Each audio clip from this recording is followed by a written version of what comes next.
लवकर घ्या. केला चालू केला.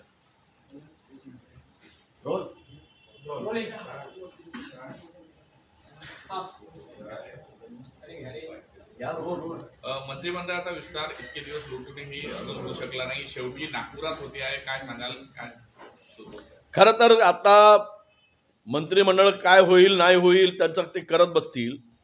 आता शेतकरी आत्महत्या करतोय मोठ्या प्रमाणामध्ये.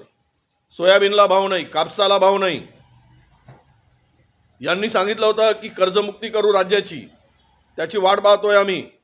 राज्य कधी कर्जमुक्त करणार आहे? शेतकऱ्यांना कर्जमुक्ती करणार, कर्जमुक्ती देणार ही घोषणा आणि त्यांच्या मॅनिफेस्टोमध्ये, जाहीरनाम्यामध्ये महायुतीने दिलेली आहे.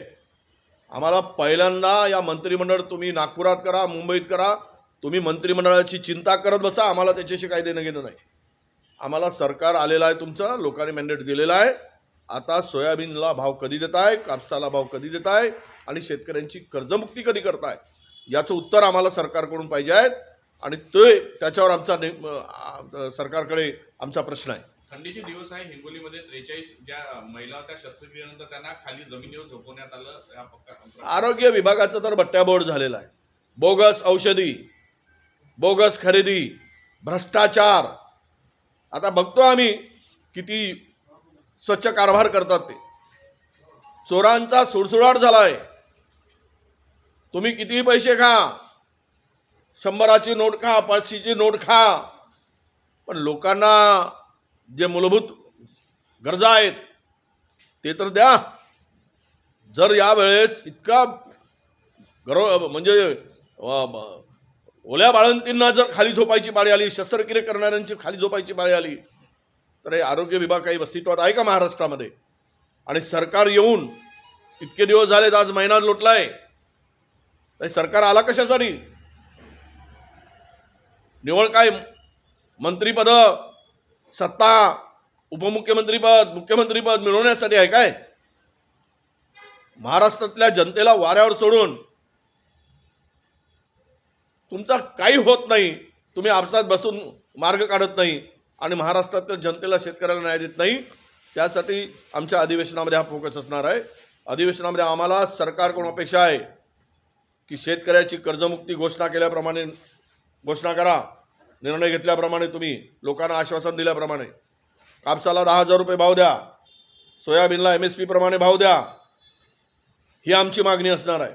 आणि आरोग्य यंत्रणा जी विस्कळीत झाली, आरोग्य यंत्रणेचं जे बट्ट्याबोळ झाला आहे, त्या मंत्र्यासह ही कारवाई करा आणि यामध्ये जे जे सहभागी असतील त्या सर्वांवर कारवाई करा, ही आमची मागणी असणार आहे. शेवटचा प्रश्न. नाना पटोले यांना विधिमंडळ पक्ष नेता बनण्यामध्ये रस आहे, त्यामुळे ते प्रदेशाध्यक्ष पदाचा त्याग करण्यासाठी तयार होत आहे, अशा प्रकारची चर्चा सुरू झाली. नाही, माहीत नाही मला चर्चेमध्ये काय आहे ते. मी काही चर्चा ऐकली नाही. तो हायकमांडचा निर्णय आहे, दिल्ली निर्णय घेईल. उद्याला 17 तारखेला आमचे प्रभारी येत आहेत, प्रभारीमध्ये चर्चा होईल आणि कोणाला गटनेता करायचा, काय करायचं, तो निर्णय आमचा नाही. तो नाना पटोलेचाही नाही ना विजय वडेट्टीवारांचाही नाही. 16 आमदार काँग्रेसचे आलेले आहेत, त्यामुळे पुन्हा पक्षाची उभारणी करण्यासाठी नव्या विचारांची किंवा नव्या पद्धतीने नियोजनाची गरज आहे असं वाटतंय. नाही, नव्या विचाराची नाही. पक्ष ठीक आहे, राजकारणात हार जीत हो सगळं होत असतं, परंतु मला तरी आत्ता असं वाटतं की हायकमांड या संदर्भात गांभीर्याने चर्चा करत आहे. त्यामुळंच प्रभारींना पाठवलं जात आहे, त्यावर चर्चा होईल. नव्यानं पक्ष बांधणीची गरज आहेच, ते काय लपून राहिलेलं नाही. कारण आम्ही कुठल्याही लाटेमध्ये 16पर्यंत आलो नाही, पण यावेळेस आलो कुठलीही लाट नसताना. एक अचंबितच आहे. त्यामुळे EVMचा किती सहभाग आहे, लोकांचा किती सहभाग आहे, हे सगळ्या गोष्टी होतील, हे पुढे येतील कालांतराने. आणि सरकारने, आमची सगळ्यांची मागणी आहे की बॅलेट पेपरवर घ्या. जग जर बॅलेट पेपरवर निवडणुका घेते तर भारतातील हे सरकार, मोदी सरकार का घाबरतं? यांनी करावं, अशी आमची मागणी आहे. प्रकाश आंबेडकर म्हणतात